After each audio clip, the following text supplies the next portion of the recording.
देखो, आगे कंटिन्यू करता हूँ। कल बोला क्लियर था सारा। और नेक्स्ट राइट बॉयल्स लॉ पूरा करना है।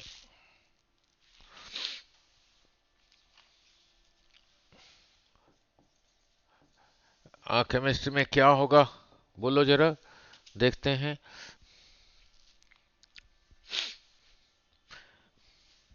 यस, बोलो। बॉयल्स लॉ बोलो।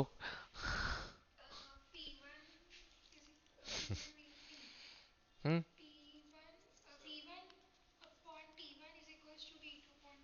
है P1। वो तो ठीक है, P क्या है? वही वॉल्यूम। हाँ, तो आगे लिखो फर्स्ट। थोड़ा फास्ट लिखो, पूरा करना है। For a given mass of gas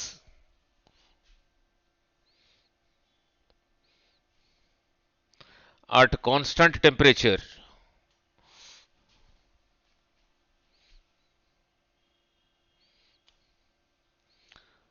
the volume of the gas is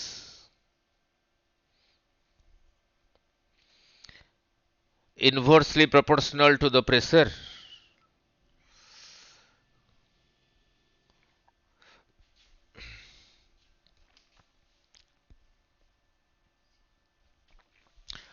अब देखो, कुछ नया सीखोगे नहीं। क्या लिखा है? At constant temperature means Boyle's law constant temperature के लिए लगेगा नहीं। नीचे लिखो let first, let V is equal to volume of the given mass of gas P is equal to its pressure.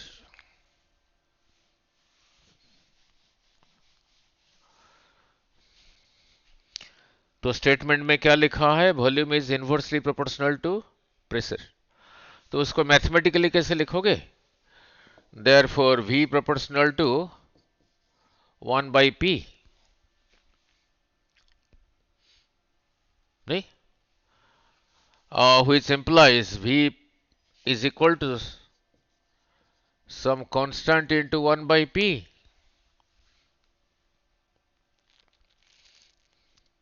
ये कांस्टेंट क्यों लगाते हैं?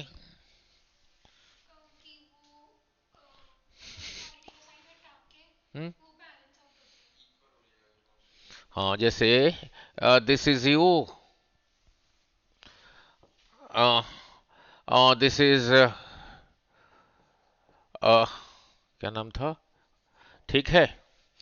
आपके पास 100 रुपीज है, आपके पास 50 रुपीज है, दोनों सेम तो नहीं है ना। आपको किसने दिया 50 रुपीज, इधर भी किसने दिया 50 रुपीज। अब इधर टोटल कितना हो गया और इधर कितना हो गया? पहले डिफरेंस कितना था, अब भी डिफरेंस। किसने इसको 20 रुपीज और दिया, इधर भी दिया 20 रुपीज। अब इधर कितना हो गया और उधर कितना हो गया? अब भी डिफरेंस हो ही रहा, उधर कम है ज्यादा इधर है। यहां से किसने आपको 50 रुपीज दे दिया, इसको बिना बता के। अब इधर कितना हो गया? 170। जैसे मैं पहले दे रहा था दोनों को बराबर, अब भी ऐसे दे रहा हूं। इधर दिया 20, अब इधर दिया 20।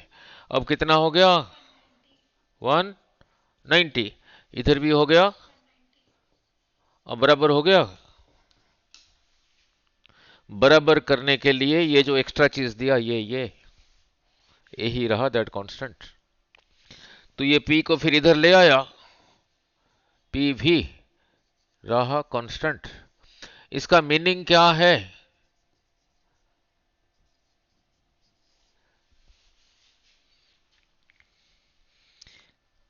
ना, P भी तो कांस्टेंट ठीक है, मीनिंग क्या है? नाउ ये मीनिंग क्लियर हुआ। अब उसका मीनिंग समझाता हूं। यहां पे और तुम्हारी जहां जहां पहले फिजिक्स करते थे फर्क यही रहा, यहां सीखोगे। पीवी इज कांस्टेंट नहीं। नो, अब ध्यान से उसको ग्राफ से समझाता हूं। इधर को भी, इधर को पी,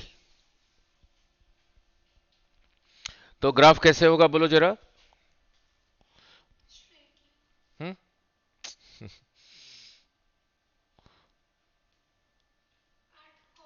देखो सारा केमिस्ट्री में भी किया, बट ग्राफ नहीं बना पाते।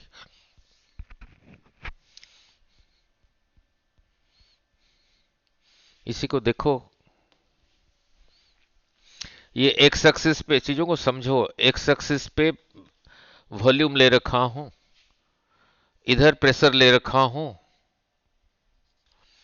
यहां पे वैल्यू लिखा होगा 0, 1, 2, 3, 4, 5 ऐसे ही लिखा होगा।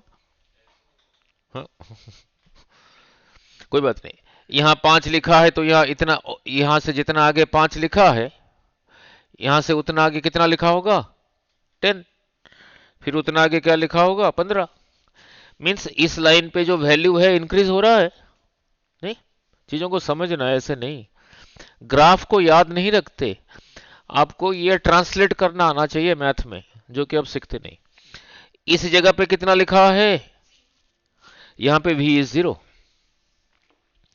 ठीक है। नाउ इसी में से p is proportional to 1/v नहीं हुआ, नहीं। तो अगर v 0 है तो p कितना होगा, इन्फानाइट। तो when v is 0 p is infinite. Means यहां बहुत आगे से शुरू होगा, ये बहुत आगे जाके भी इन्फानाइट होगा। अगर v इन्फानाइट हुआ तो इधर फिर p, हाँ जी, तो फिर ये बहुत आगे जाके टच करेगा। इसी को मैथ में कहते हैं एसिम एसिम्टोट्स। चलो इसको वर्ड को हमने याद रख के क्या करना है, इधर बहुत दूर जाके टच करेगा, बहुत दूर जाके आगे टच करेगा। Draw this graph.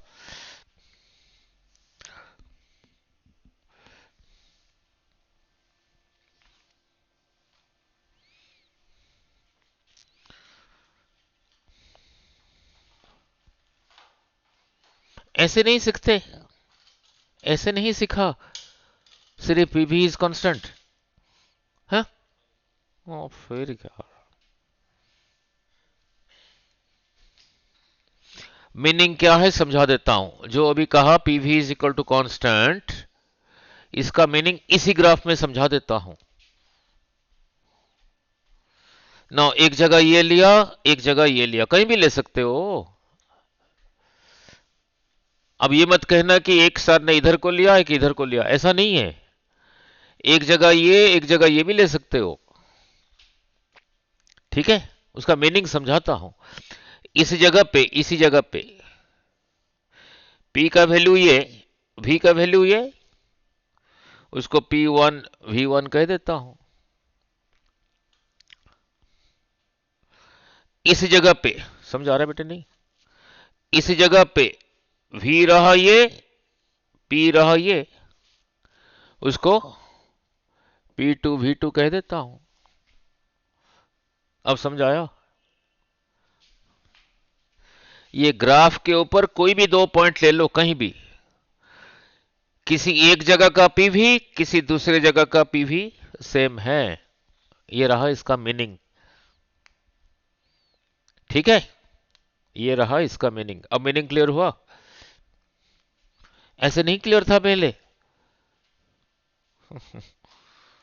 तो अभी यही एडवांस नहीं होता स्टूडेंट का। अगला ऐसे क्वेश्चन बोल देगा, ग्राफ ऐसे बना के बोल देगा, कुछ नहीं देगा, कुछ नहीं देगा, ऐसे ही बोल देगा।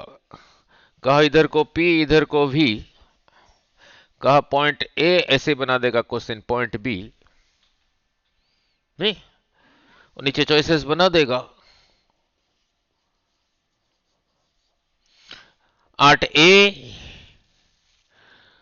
the value of PV is greater than the value of PV at B। ठीक है, नो no. फिर वो सेकंड चॉइस बना देगा, at B, the value of PV is greater than the value of PV at A. ठीक है, गलत है. The value of PV at A, third choice में लिखेगा, is equal to the value of PV at B. ठीक है, फिर वही करेगा ना, नहीं? ठीक है, नेक्स्ट राइट. एक ग्राफ हो गया. नाउ अब बॉयल्स लॉ का अब चेंज कर रहा हूं, आप खुद बनाओगे, आप खुद ही बनाओगे. नाउ इधर का रहा, इधर को P, इधर को 1/V, इधर को P, इधर को 1/V. ओरिजिन बनाओ, स्ट्रेट लाइन पासिंग थ्रू. ठीक है, क्लियर. ठीक है, ये भी वही बॉयल्स लॉ का ग्राफ, नहीं? अब ध्यान से यहां पे परपेंडिकुलर ड्रॉ करोगे, यहां पे ये जो वैल्यू है क्या है, 1/V है, V नहीं है. ये जो वैल्यू है P है, नहीं? वो ग्राफ ऐसे बना देगा, पूछेगा पूछेगा पूछेगा, ऐसे ही पूछेगा, कहा here is a point A, here is a point B, the value of PV at A and B, are they equal or not? Equal. ऐसे क्लियर हो गया.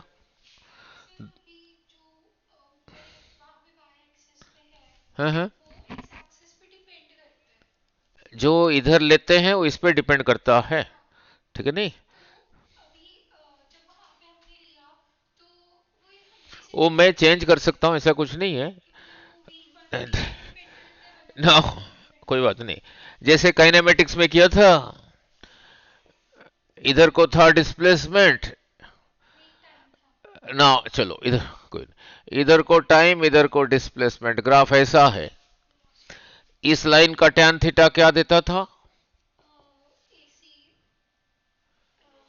This by this, displacement over time, velocity.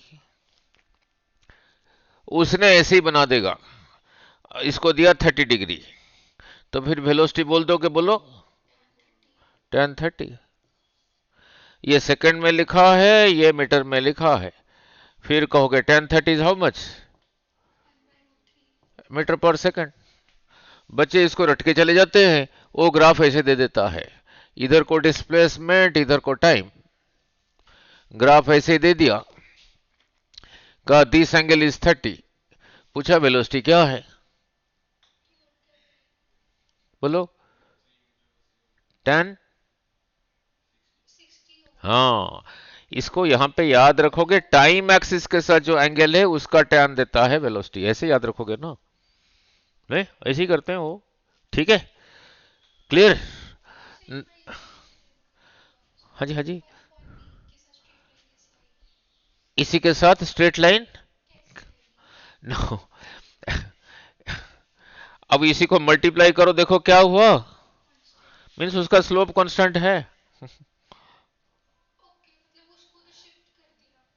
ठीक है, नहीं? Clear. Now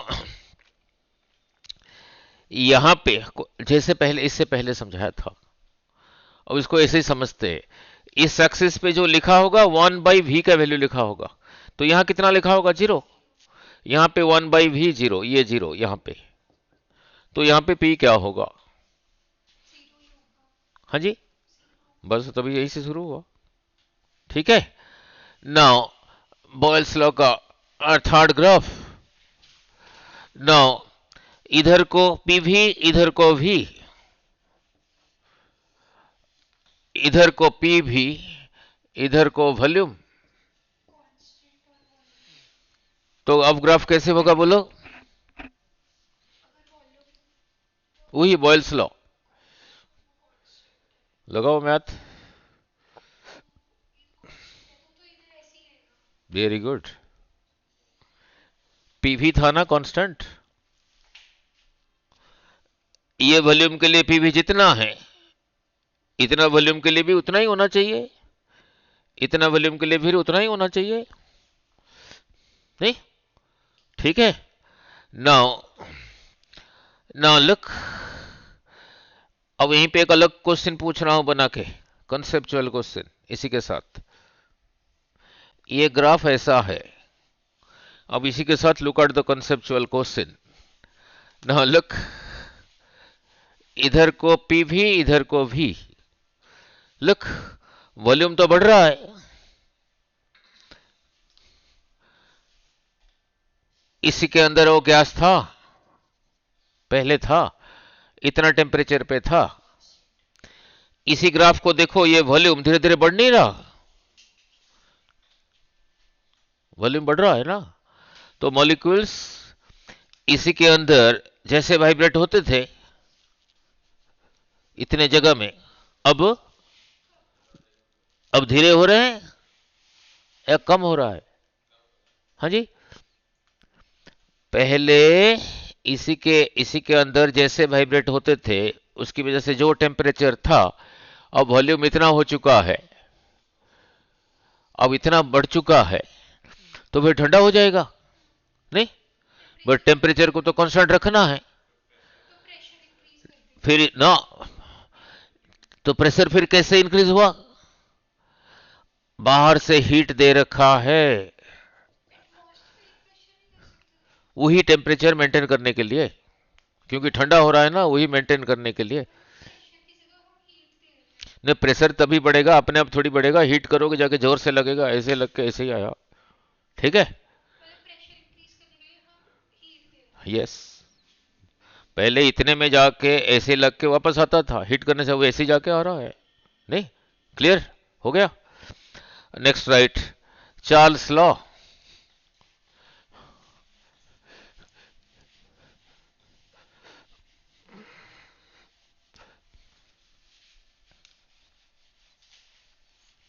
Now, next write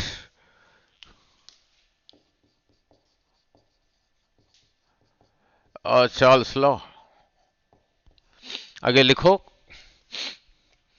for a given mass of a gas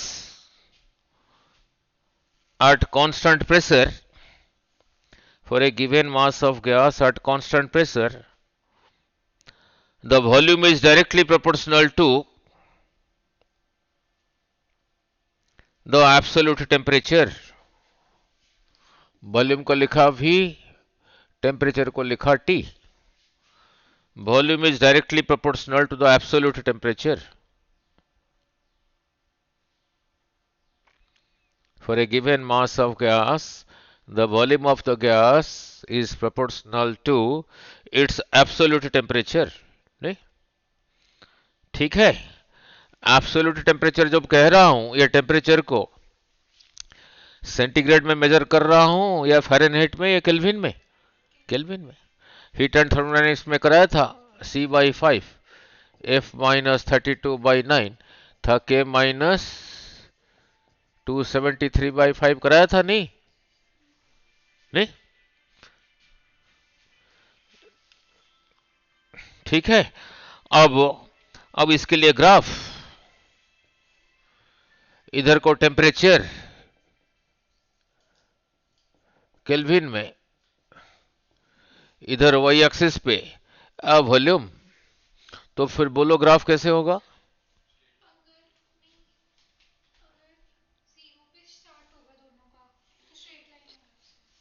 उतारो।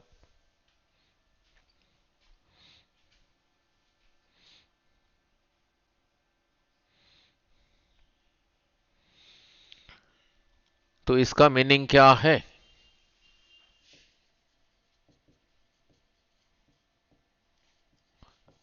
इसका meaning क्या है? So V is equal to some constant into T, ये T को इधर ले आया, V/T is equal to constant, V/T is equal to constant, नहीं?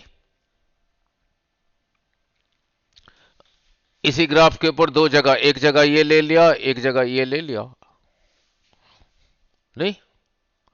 पूछा यहां का भी बाई टी ज्यादा है, यहां का भी बाई टी ज्यादा है? सेम ही रहा ना। यहां का भी बाई टी, V1/T1, यहां का V2/T2, यहां पे वॉल्यूम ये, यहां पे वॉल्यूम ये, यहां पे टेम्परेचर ये, यहां पे टेम्परेचर यहां से यहां तक T2, ये जो है ये वही है। ये रहा इसका मीनिंग। थोड़ा और बड़ा कर दिया, एक जगह ये ले लिया, यहां का V को कहा V3/T3। अब ये ज्यादा है, ये ज्यादा है, ये ज्यादा है या सेम है? Same. Clear? At any 2 points the V/T is equal to constant, नहीं?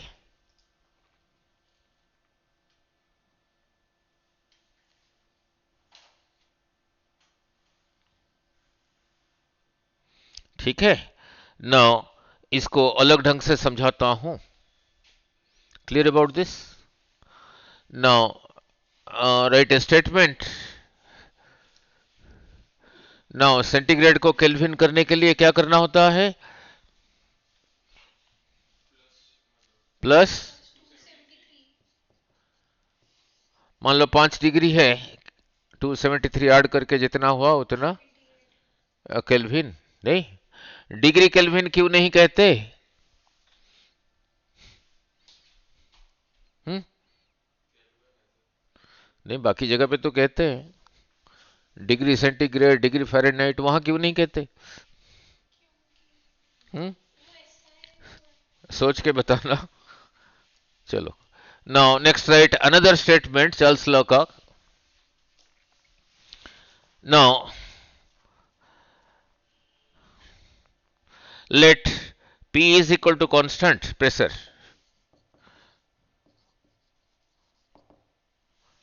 इसको अलग ढंग से समझा रहा हूं। let P is equal to constant, आगे लिखो the volume of a given mass of gas increases, the volume of given mass of increases or decreases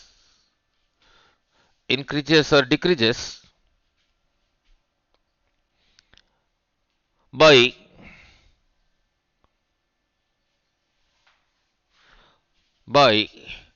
1/273.15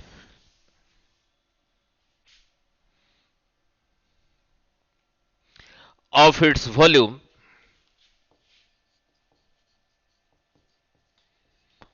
volume हर बारी इतना of its volume at 0 degree centigrade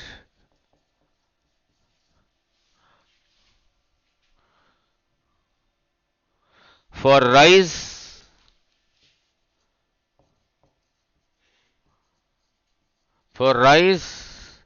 or fall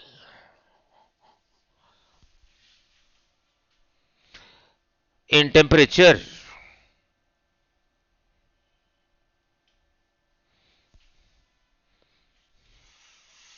meaning समझ आया? Pressure को constant रख के जो उसका 0 डिग्री पर वॉल्यूम है, जो है वो है, इतना है for a given mass of gas, suppose इतना है। हर 1 डिग्री इंक्रीज करोगे तो वॉल्यूम इतना इंक्रीज होगा हर 1 डिग्री के पीछे। जो 0 डिग्री पर था वॉल्यूम, उसी का कितना, जितना था इसी का 1/8 दिस मच इंक्रीज होगा for every degree rise in temperature. नहीं तो डिक्रीज होगा for every 1 degree fall in temperature, इतना डिक्रीज होगा। ठीक है? क्लियर? Meaning clear? ठीक है। अब उसको लिखेंगे कैसे? ऐसे तो कह दिया, उसको लिखेंगे कैसे? लेट लिखो, let V not is equal to volume of a given mass of gas at 0 degree centigrade 0 kelvin,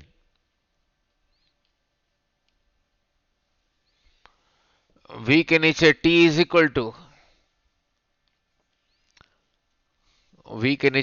equal to volume of the same mass of gas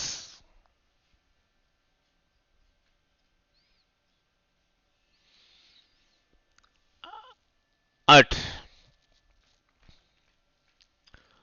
T degree centigrade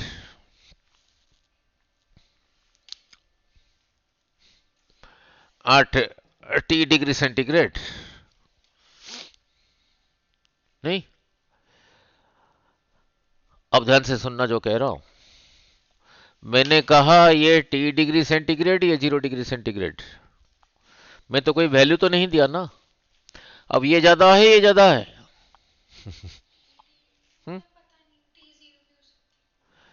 ये 0 से कम भी हो सकता है, 0 से ज्यादा भी हो सकता है।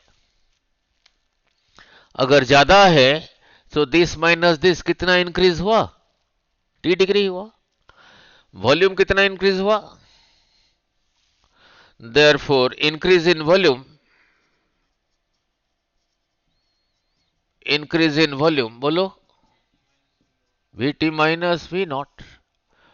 अगर ये इससे ज्यादा है, लिखो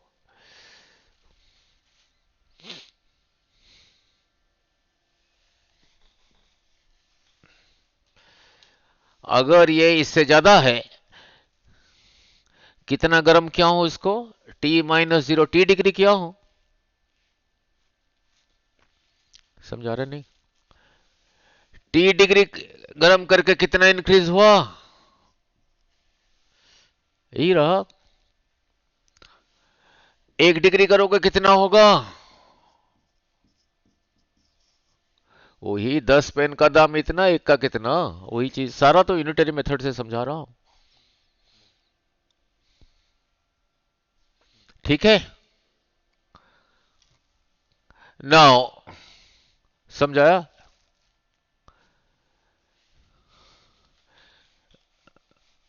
now this is a constant, उसको लिखा अल्फा।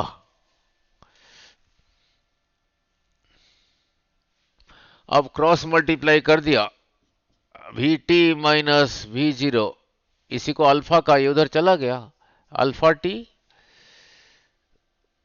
ओह सॉरी, थोड़ा सा मिस्टेक हो गया, एक सेकंड। नाउ नाउ 1 डिग्री करके यही रहा।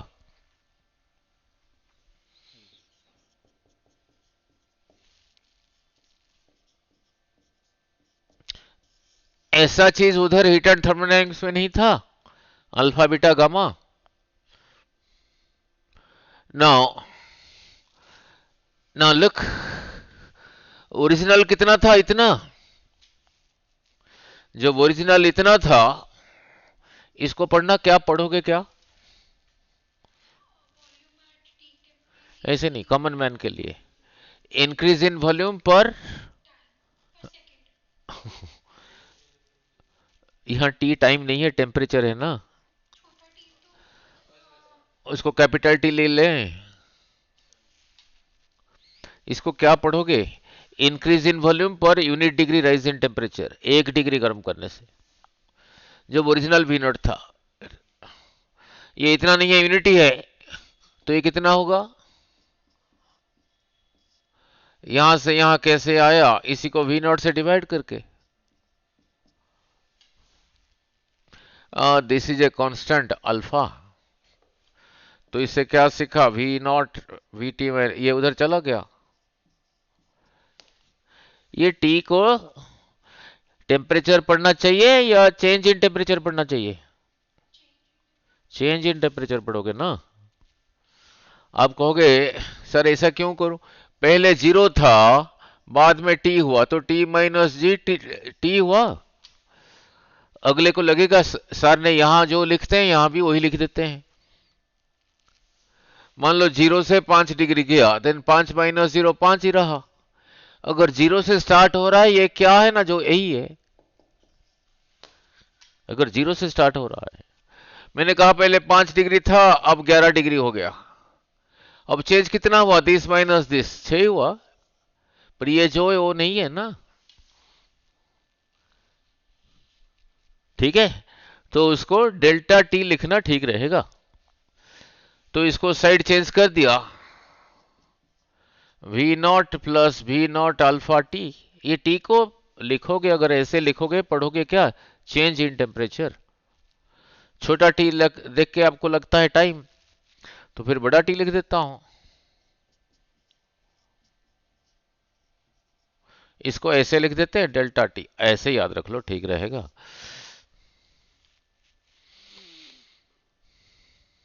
ठीक है, यही चीज ही किया था हीट एंड थर्मोडायनेमिक्स में, नहीं? यही चीज हीट एंड थर्मोडायनेमिक्स में क्या किया था, वॉल्यूम एक्सपेंशन के लिए सिंबल यूज क्या किया था। जो थिन वायर था, हीट करने से लेंथ इंक्रीज हुआ था, तब यूज किया था alpha, coefficient of linear expansion. जब एरिया इंक्रीज होता था, तब लिखा था बीटा, किसी प्लेट को हीट करने से जब वॉल्यूम एक्सपेंड हुआ था, लिखा था गामा। नहीं समझ आ रहा है? नहीं, तो यहां पे अल्फा लिखना ठीक रहेगा, या उधर जो जैसे सिंबल यूज किया था वही ठीक रहेगा? याद आ रहा है? नहीं, वहां जो किया था heat and thermal properties of matter में, यही था length of a wire L not at 0 degree centigrade, गर्म करके इतना हो गया यहां से यहां तक, L T at T degree centigrade. Increase in length रहा दिस माइनस दिस, इतना इंक्रीज रहा जब ओरिजिनल ही था, इतना ना हो के यूनिटी होता, यही था। 0 से T डिग्री किया तो T-0 T डिग्री किया, T डिग्री करके इतना रहा, 1 डिग्री करोगे दिस डिवाइडेड बाई टी,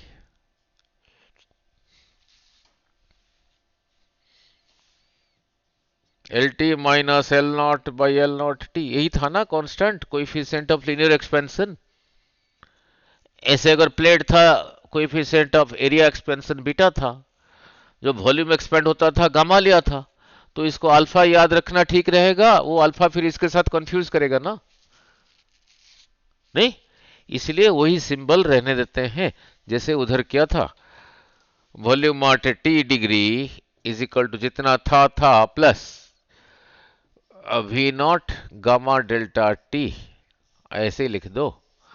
ये तो एक सिंबल है, where gamma is equal to, समझाया नहीं, where gamma is equal to coefficient of volume expansion of the gas। Meaning समझाया नहीं? ऐसे ना लिखे तो सिंबल है, where gamma is equal to coefficient of volume expansion of the gas given mass of gas।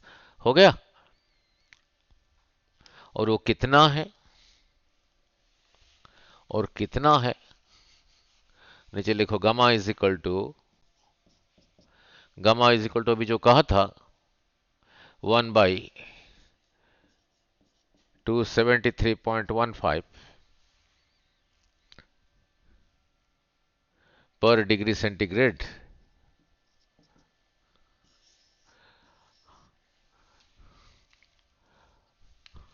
0 degree पे जो था, हर 1 डिग्री अगर गर्म करोगे वॉल्यूम इतना बढ़ेगा।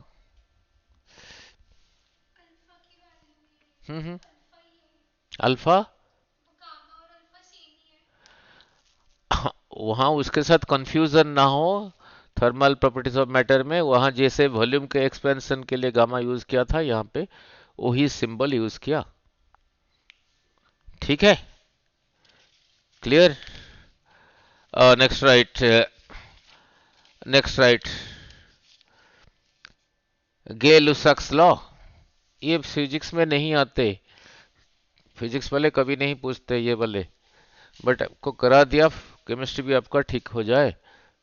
नेक्स्ट राइट, लुसाक स्पेलिंग क्या था, LU LUSS, ठीक है। नीचे लिखो गेस लुसाक्स लॉ।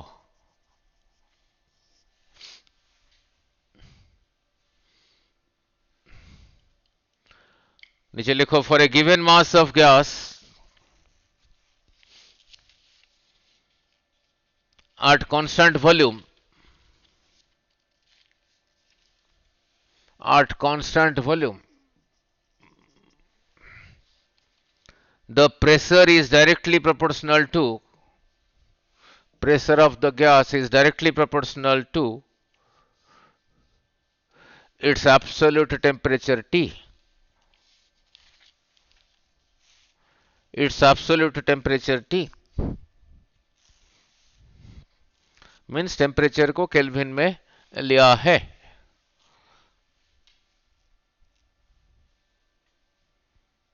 नहीं, अब ग्राफ खुद ही बताओ। इधर को रहा T इन केल्विन, इधर को रहा प्रेशर। नहीं, for a given mass of gas at constant volume, CONS। अब ग्राफ बोलो कैसे होगा, उतार लो।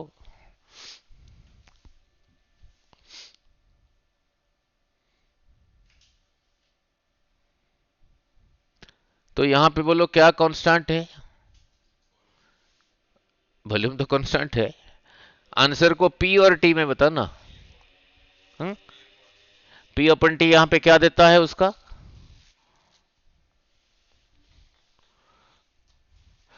ये लाइन यहां पे ज्यादा टेढ़ा है, यहां पे ज्यादा टेढ़ा है, यहां पे ज्यादा टेढ़ा है, सेम ही है, इसका स्लोप सेम है थीटा। तो tan theta is equal to this by this, ये रहा pressure by P by T is constant. नहीं, मैंने यहीं पे क्वेश्चन बना दिया इसी ग्राफ में। यहां का P बाई टी ज्यादा है, यहां का P बाई टी ज्यादा है, सेम है। वो क्या है ना, इसी एंगल का tan theta means slope of this line, slope of this line.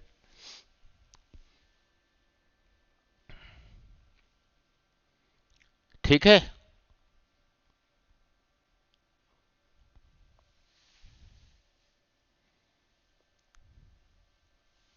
तो इसके लिए फिर क्या लिखोगे, P by T is equal to constant.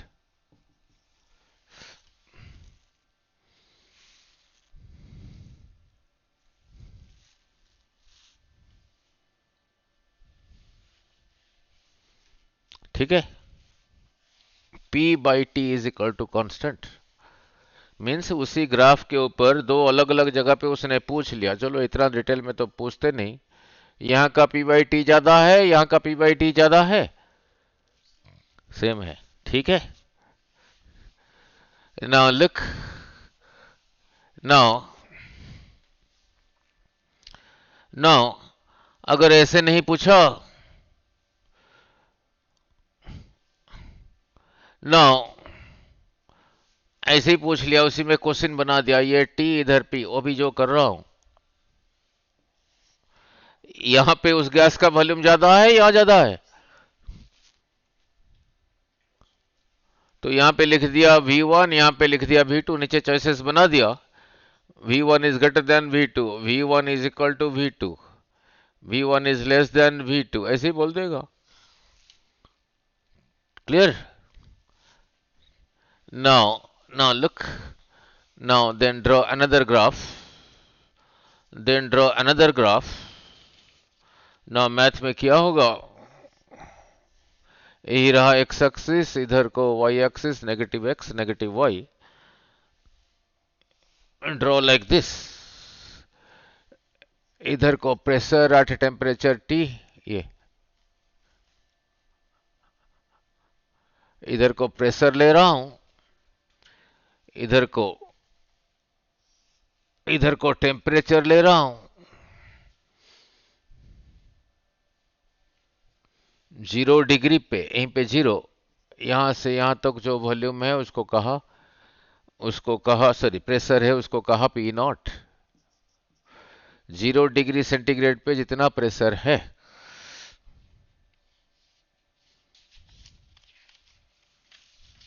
ठीक है। अब देखना यहां से आगे को प्रेशर इज, और यहां से पीछे को प्रेशर इज डिक्रीजिंग। तो यहां पे जो वैल्यू लिखा होगा, यहां से यहां तक पॉजिटिव, यहां से यहां तक नेगेटिव, तो यहां पे लिख दो -273.15।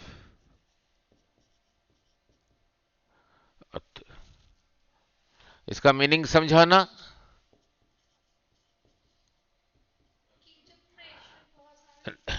ये क्या है, ये जो लिखा हूं -273.15, ये क्या है, किसका यूनिट है?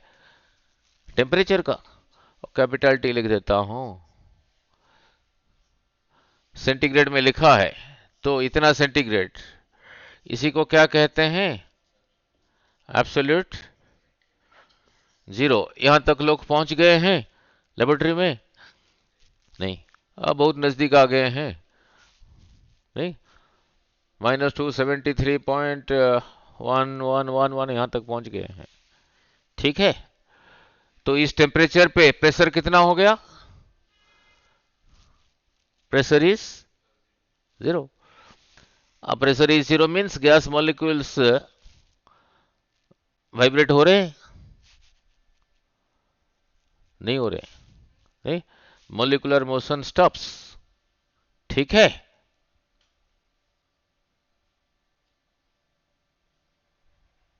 नाउ नीचे लिखो another statement. At constant volume for a given mass of a gas,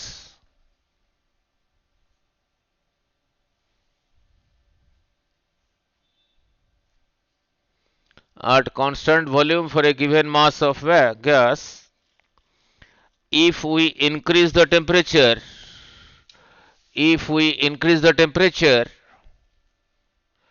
by 1 degree centigrade, इसका meaning, the pressure also increases.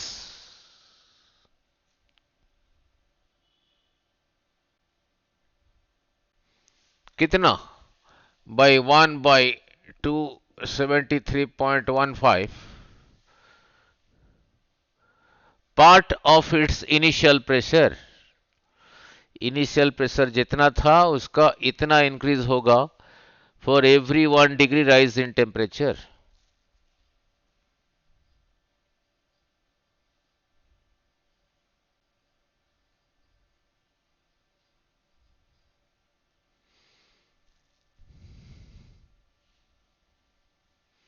तो अभी थोड़ी देर पहले जैसे लिखा था, अब थोड़ी देर पहले ऐसे लिखा था ना, कैसे लिखा था? Volume at T degree is equal to V not plus, मैंने अल्फा लिख दिया था, क्या था? V not gamma delta T ना। अब यहां पे लिखोगे pressure at T degree is equal to P not plus P not beta delta T.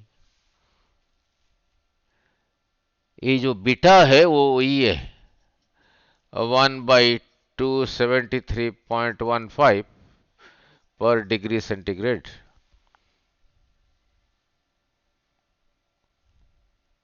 ये बताता है कि प्रेशर कैसे चेंज हो रहा है। ये is called is called is called pressure expansion coefficient। कोई और ऐसे लिखो, pressure coefficient of expansion,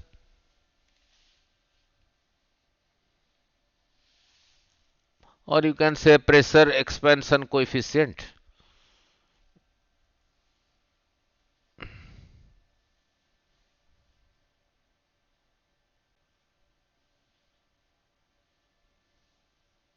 next right. अब हो गया ड्रेस लॉ।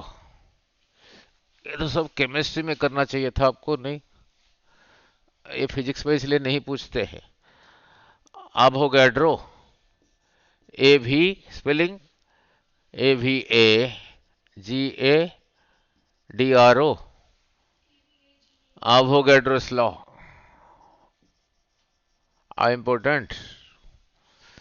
नीचे लिखो at same temperature and pressure, T same, P same, यहां लिखा है सेम, यहां लिखा है सेम, इसका मतलब ये नहीं कि P is equal to T, वो नहीं है। नहीं, नहीं, हाँ मतलब जो है वो है, टी जो है वो है, पी जो है वो है। Now at same temperature and pressure, equal volume of all gases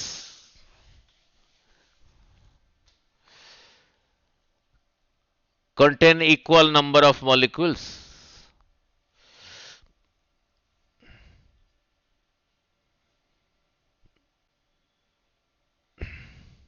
सुनने में awkward नहीं लगता?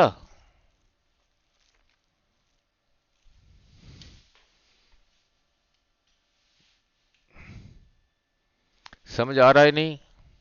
At same temperature and pressure, equal volume of all gases. Here is a container. इसका जो वॉल्यूम है, इस कंटेनर का भी वही वॉल्यूम है। इस पे हाइड्रोजन है, इस पे ऑक्सीजन है।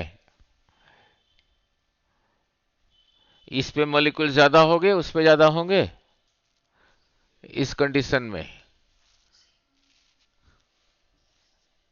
वही रहा है। सोच के बताना, फिर मैं करूंगा प्रूफ।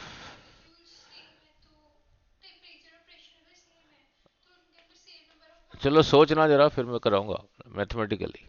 क्लियर? नाउ नेक्स्ट,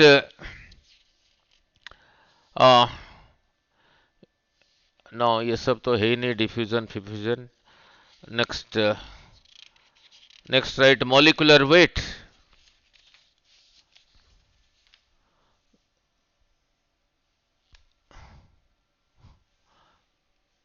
जो मीनिंग है वही है, एक मॉलिक्यूल का वेट।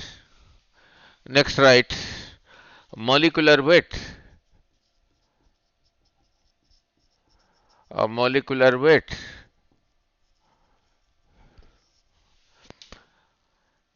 मैकेनिक्स में वेट क्या होता था? वेट किसी चीज का एम इंटू जी। ये सॉलिड सब्सटेंस था एम, नहीं? गैस में भी मॉलिक्यूल्स है, तो उसका मास भी होगा उनका, उसके ऊपर जी लगाओगे वेट भी होगा। Next right mass of 1 mole of a substance, mass of 1 mole of a substance is called molecular weight of that substance.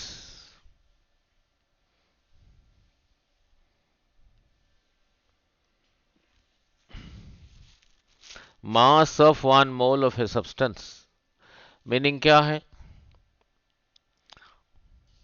1 mole of a substance, mass of 1 mole of a substance। अब substance को chair तो नहीं कह सकता, तो 1 मोल chair कहां पर है? पटियाला में नहीं, पंजाब में। तो वो गैस मॉलिक्यूल्स बहुत छोटे छोटे हैं, नहीं? अब 10 मॉलिक्यूल को वेट करूंगा क्या, तो क्या आएगा वेट? कुछ भी नहीं आएगा। और उतना लेने से थोड़ा बहुत आता है, न्यूमेरिकल वैल्यू कंसिडरेबल है। नाउ लिखा है mass of 1 mole of substance, 1 mole of oxygen. ये क्या लिखा है? Oxygen molecules. मैंने कहा मेरे को 1 मोल ऑफ ऑक्सीजन मॉलिक्यूल्स देना। इस कमरे में है या नहीं? हाँ बहुत ज्यादा है। तो कितने मॉलिक्यूल्स दोगे मेरे को?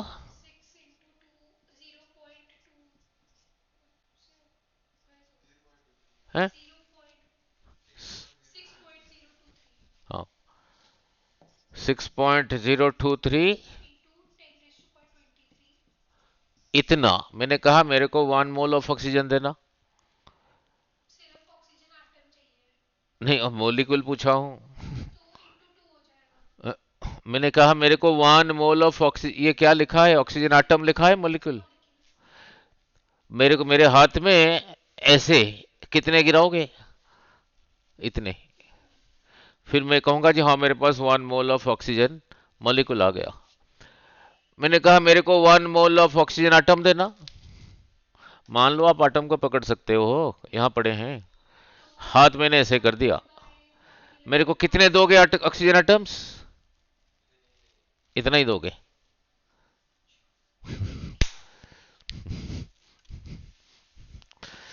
देखो ना कितनी फंडामेंट, अब मैंने पकड़ लिया, कहाँ पे अंडरस्टैंडिंग है ही नहीं।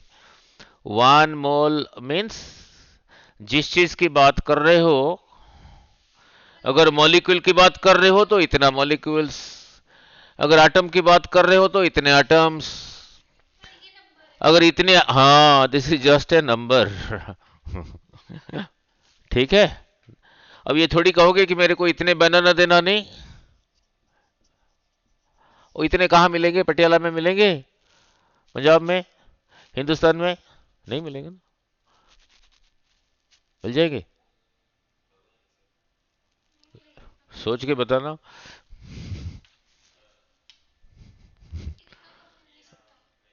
नहीं मिलेंगे। कहाँ मिलेंगे?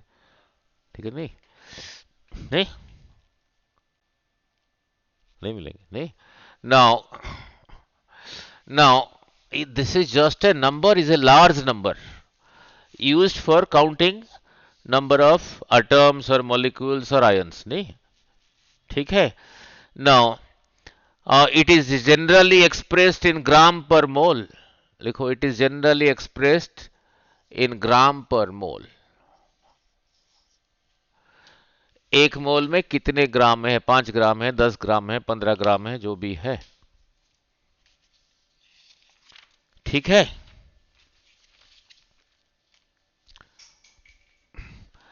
Next right, pressure of an ideal gas। First, first,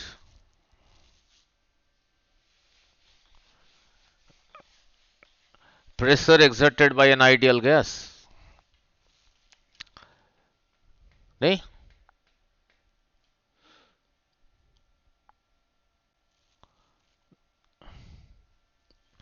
2 minute में कर देता हूं। ना लुक, यहां देखना क्या लिखा है। ये क्या है?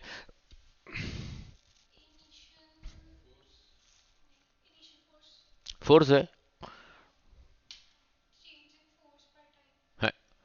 Change in momentum by time, यही एक्सेलरेशन है, ये फोर्स है। Means this is something that you can feel, नहीं? This is something that you can feel, नहीं?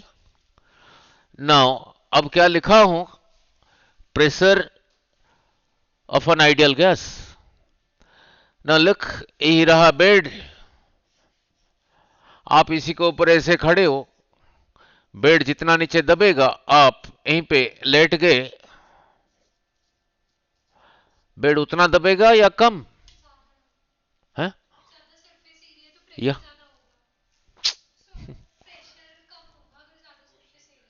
यहाँ प्रेशर कम होगा मीन्स कम दबेगा, यहाँ ज्यादा दबेगा। सारा आपका सारा का वेट, सारा वेट इतने के ऊपर लग रहा है, एरिया के ऊपर, यहाँ पे इतने एरिया पे ऊपर लग रहा है। आपका वेट जो है वो है, ये एरिया के ऊपर इतना वेट लग रहा है, यूनिट एरिया के ऊपर यही लग रहा है। ये फ्रैक्शन है, ये तो जो आपका है ही है। अगर ये ज्यादा हुआ तो दिस बाय दिस, यानी प्रेशर कम हुआ, यहाँ पे एरिया ज्यादा है। So clear about pressure. Now अब क्या करें? Now, draw a diagram like this. Now draw a diagram like this.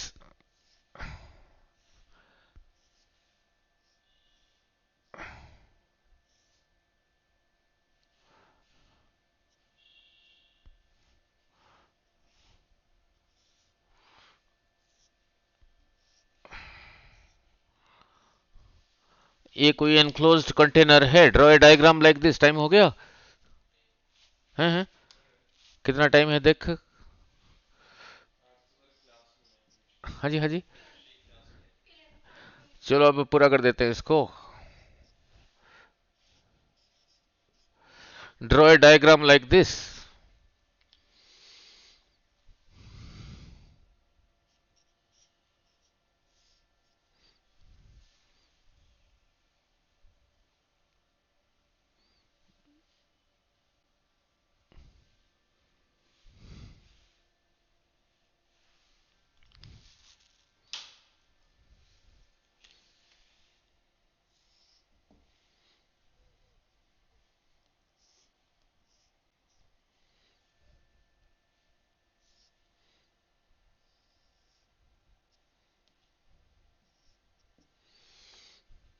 ये साइड भी एल, ये साइड भी एल, हाइट भी एल, मीन्स क्यूबिकल बॉक्स नहीं।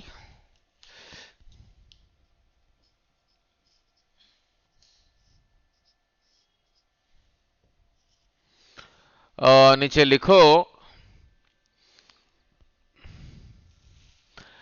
नीचे लिखो late length L L L, length breadth height, let L is equal to, capital L is equal to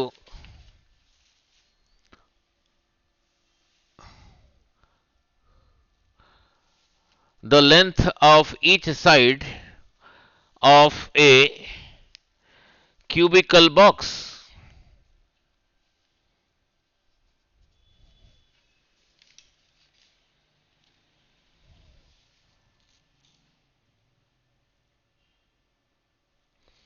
Let capital N is equal to, इसी के अंदर कोई gas है, gas का मॉलिक्यूल्स है नहीं, उसको ऐसे दिखा देता हूं, बहुत सारे होंगे। नीचे लिखो late N is equal to number of molecules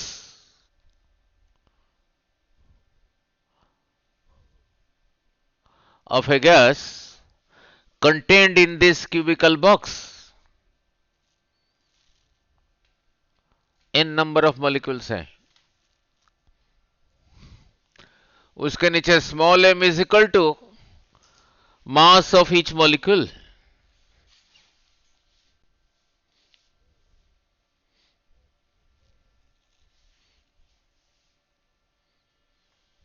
अब ध्यान से ना लुक, इससे पहले वेक्टर्स में कराया था, थक, इससे पहले वेक्टर्स में कराया था। Look, X axis, Y axis, यहां से इधर को था जेड एक्सिस। कोई वेक्टर अगर ऐसा है, वेक्टर क्वांटिटी, मान लो वेलोसिटी वेक्टर है ये, यहां से परपेंडिकुलर ड्रॉ करो, यही रहा X component, Y component, Z component नहीं। लेट, नीचे लिखो let v is equal to, इसमें से कोई भी एक मॉलिक्यूल का velocity, v is equal to velocity of a molecule, एक को कंसिडर करके करते हैं, बाकी सबके लिए लगा देंगे। तो उसी का अगर स्पेस में मूव हो रहा है, जेड एक्सिस इधर नहीं है, यहां से इधर को है, तो जो वेलोसिटी है v, उसका एक्स कंपोनेंट भी होगा, वाई कंपोनेंट भी होगा, जेड कंपोनेंट भी होगा अगर स्पेस में जा रहा है। तो इसको फिर क्या लिखोगे, V X plus V Y plus V Z, इतना अलग X axis, I cap, J cap, K cap, let v is equal to velocity of a molecule. ना इससे पहले वेक्टर्स में समझाया था, उसका मैग्नीट्यूड कैसे निकालते थे, समझाया था वेक्टर्स में।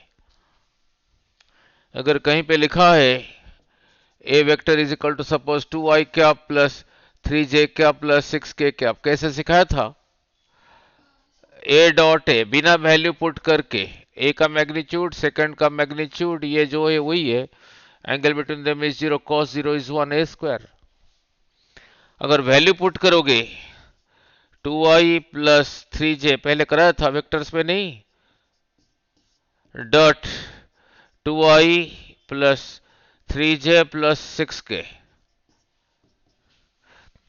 बिना वैल्यू पुट करके ए डॉट ए रहा उसका मैग्नीट्यूड का स्क्वायर। आई सिर्फ आई के साथ रहता था, बाकी जीरो जे जे के साथ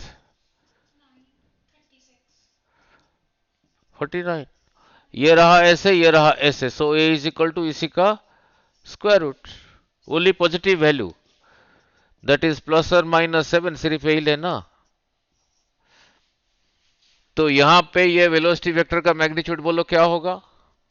और तेरी, इसके आगे जो लिखा है उसका स्क्वायर, इसके आगे जो लिखा है उसका स्क्वायर, इसके आगे जो लिखा है उसका स्क्वायर का स्क्वायर रूट। ये भी वही रहा, इसके आगे जो लिखा है उसका स्क्वायर, इसके आगे जो लिखा है उसका स्क्वायर, इसके आगे जो लिखा है उसका स्क्वायर का स्क्वायर रूट। देखो वही आ रहा है, नहीं ये वेक्टर्स में कराया था। नाउ नीचे लिखो, the molecules are in random motion, the molecules are in random motion, randomly इधर उधर, ठीक। कोई इधर जा रहा है, कोई उधर जा रहा है, कोई इधर आ रहा है, कोई इधर जा रहा है। इसके कितने वॉल्स हैं?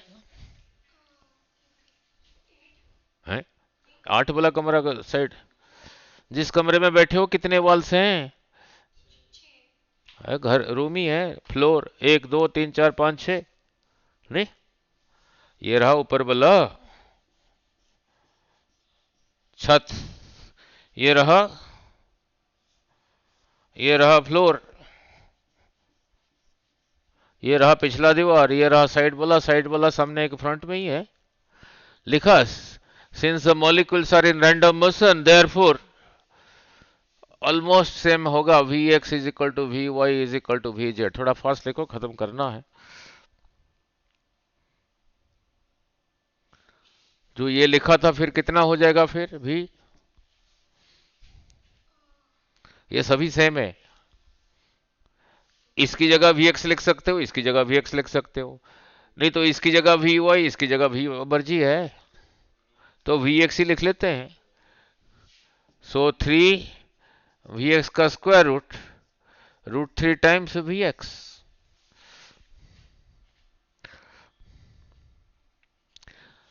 अगर इसकी जगह एक्स लिखा, अगर इसकी जगह वाई लिखा, फिर क्या होगा? √3 वी वाई, नहीं तो √3 वी जेड, नहीं से क्लियर। नाउ नीचे लिखो, टाइम ऑफ कोलाइजन करके अंडरलाइन कर दो, कितना टाइम लगेगा।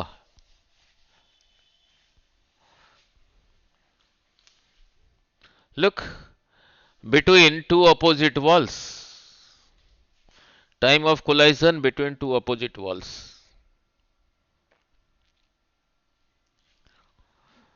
लुक, देखना ये क्या लिखा है, velocity into time is equal to, इसका यूनिट क्या है, इसका यूनिट क्या है, कट के मीटर ही रहा, इसी का यूनिट है। यहां से इस साइड से इधर को टक जग गया, फिर वापस आया, तो कितना डिस्टेंस गया, एल एल, तो इसकी जगह लिखा 2l। किस स्पीड से जा रहा था, सपोज वी एक्स स्पीड से जा रहा था, into time is equal to distance, so T is equal to 2l by V X. जो टाइम लगा जाके वापस आने के लिए, उसको डेल्टा टी कह देता हूं, 2l by V X. 2l by V Y भी लिख सकते हो, हर डायरेक्शन में जा रहे हैं।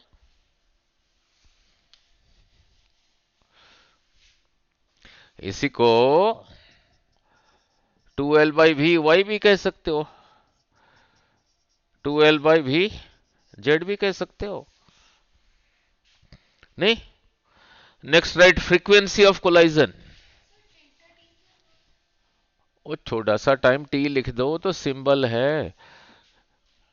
यहां से जाके यहां आने में उसको 10 साल तो नहीं लगेंगे, बहुत कम टाइम लगेगा। फ्रीक्वेंसी,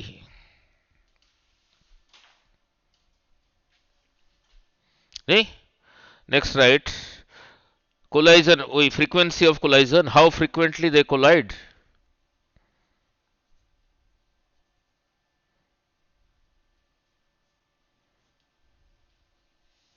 बोलो कितना होगा? फ्रीक्वेंसी कराया था एसएच में, क्या होता था?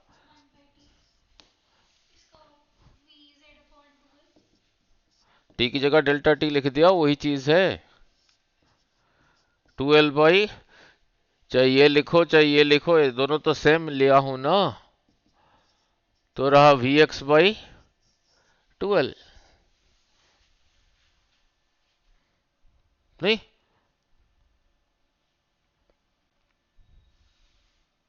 Clear? Now next write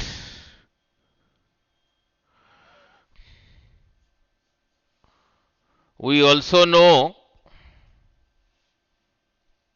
frequency of collision। New भी लिख सकते हो, एफ भी लिख सकते हो, मर्जी है।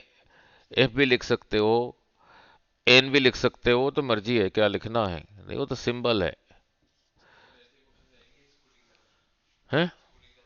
वो नहीं, इतने बस कर दिया ना सारी कुछ। We also know frequency of collision is equal to molecular velocity by mean free path. समझा देता हूं, बस 2 मिनट रह गया। मोलिकुलर वेलोसिटी मीन्स मोलिकुलर जिस वेलोसिटी के साथ जा रहा है, मीन फ्री पाथ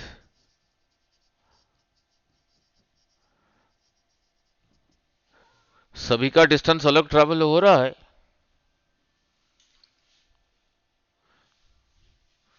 सभी अलग अलग ट्रैवल कर रहा है। Vrms/λ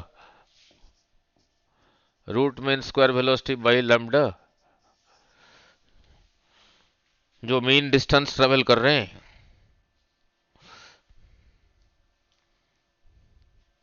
ना अब रहा, बस हो ही गया। ना लुक, ये जाके इस साइड पे,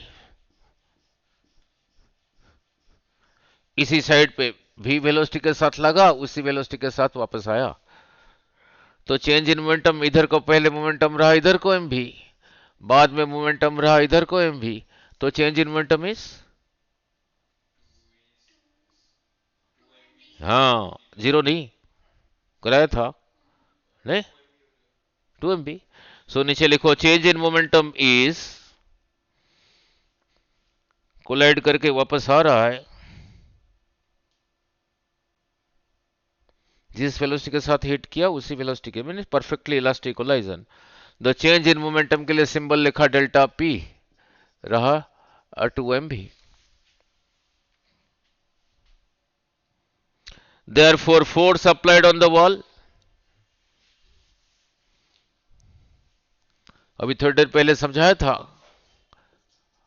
MV-mu/T, यही था ना force. Therefore force applied on the wall F, ऊपर लिखूंगा चेंज इन मोमेंटम जो कि रहा ये बाई टाइम। टाइम अभी डिराइव किया था, कितना था? 2L/v नहीं था? 2L बाई, चाहे x ले लो, तो 2 कैंसल्स, यही भी वही है, m vx का square by l।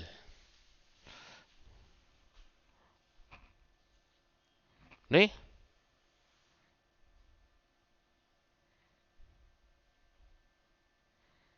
m vx का स्क्वायर बाई l हो गया।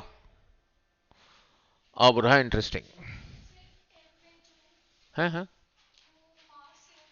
हाँ हाँ, वो मॉलिक्यूल, एक मॉलिक्यूल का मास। नाउ अब इसको ऐसे लिख सकते हो, देखना, mv²/3l है या नहीं? 3 डायरेक्शन में है ना।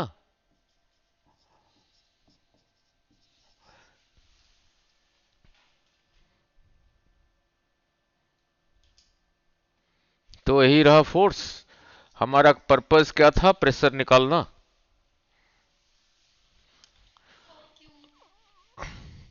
नाउ वो हर वॉल का एक साइड लेंथ है, लेंथ भी एल, हाइट भी एल, तो एरिया रहा एल स्क्वायर, नहीं? Therefore, pressure exerted by the gas is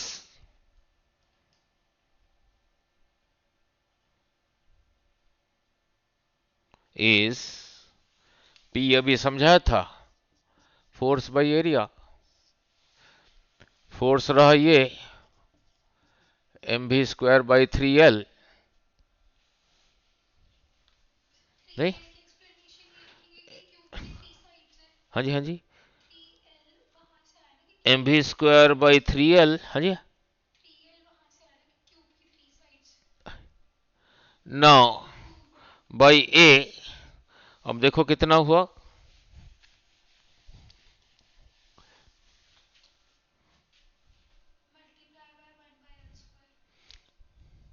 करता हूं, अभी आगे सम करेंगे ना। 1/3 एम भी स्क्वायर बाई वी हो गया, देखो कितना आया।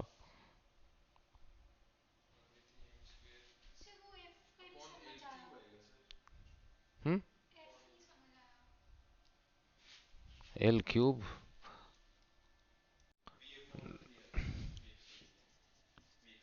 एम भी स्क्वायर बाई 3L, ए नीचे ही रहेगा,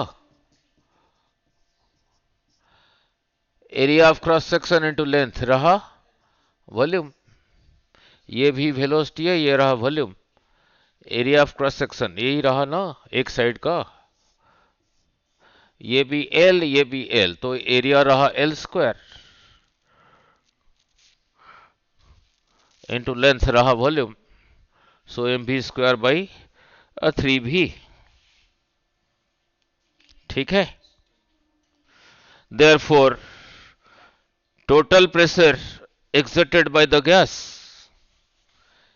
ये तो एक के लिए किया ना, therefore total pressure exerted by the gas, जितने सारे होंगे टोटल प्रेशर और सभी का सम होगा एम भी स्क्वायर बाई 3 भी, नहीं? ऊपर वाला भी वेलोसिटी है, नीचे वो वॉल्यूम है,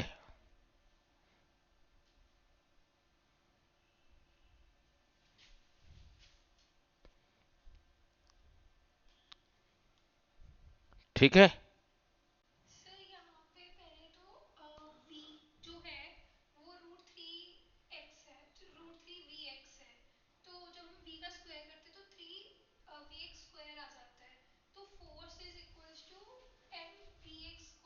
change in momentum by time, time का वैल्यू पुट कर दो, pressure change in momentum M भी 2 MV डिवाइडेड बाई जो, लिखो लिखो समझाता हूं, अब इसको मल्टीप्लाई किया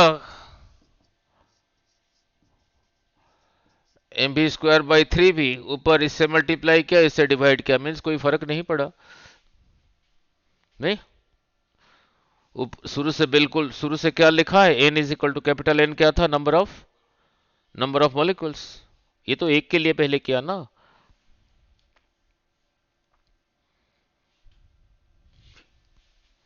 जो कांस्टेंट बाहर आ जाता है, जितना मॉलिक्यूल्स उसके अंदर है वो है, उसका वॉल्यूम जो है वो है, वो जो कंटेनर कंसीडर किया था क्यूबिकल, जो वॉल्यूम है वो है, और क्या रहा, sigma V square by N, यही रहा,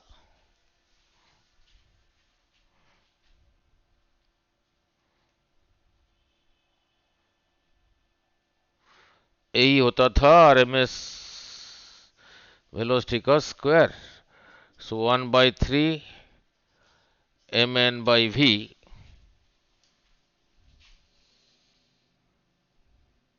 भी आरएमएस का स्क्वायर,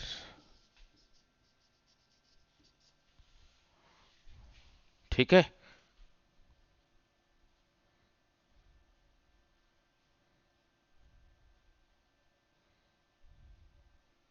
क्लियर? अब ये क्या होगा बोलना जरा, इसको क्या कहूंगा, एक का मास है M, N number of molecule से है, टोटल रहा, उसको क्या कहोगे केमिस्ट्री में? Capital M means molecular mass नहीं।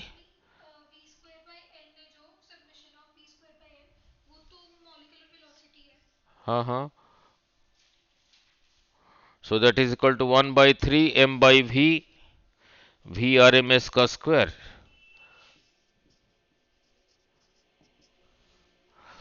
मास, total mass by total volume. Mass unit volume में कितना मास है, दैट इज इक्वल टू 1/3, ये क्या है density, rho V R M S का स्क्वायर।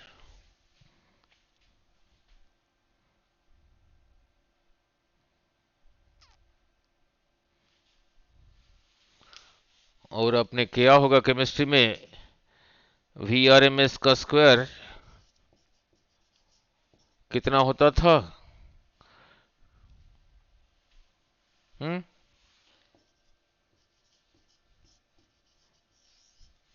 अब इसको वहां लगा दो, इसको वहां लगा दो, देखो कितना आता है।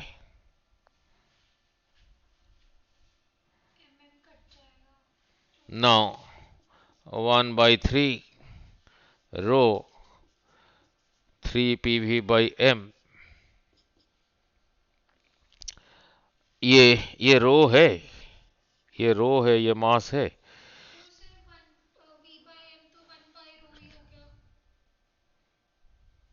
अब पुट करके देखो कितना आया।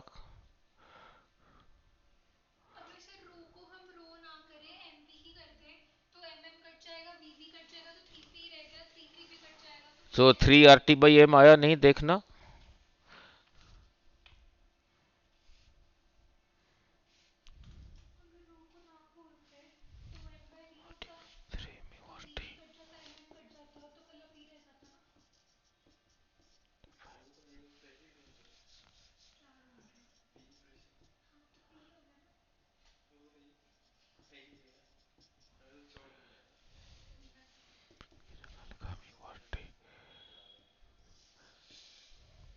अब वहां लगा दो, देन ये कम्स आउट, ठीक है। तो वी आर एम एस आ गया 3 RT/m का स्क्वायर रूट है। म्यूना लिख के एन लिख दो।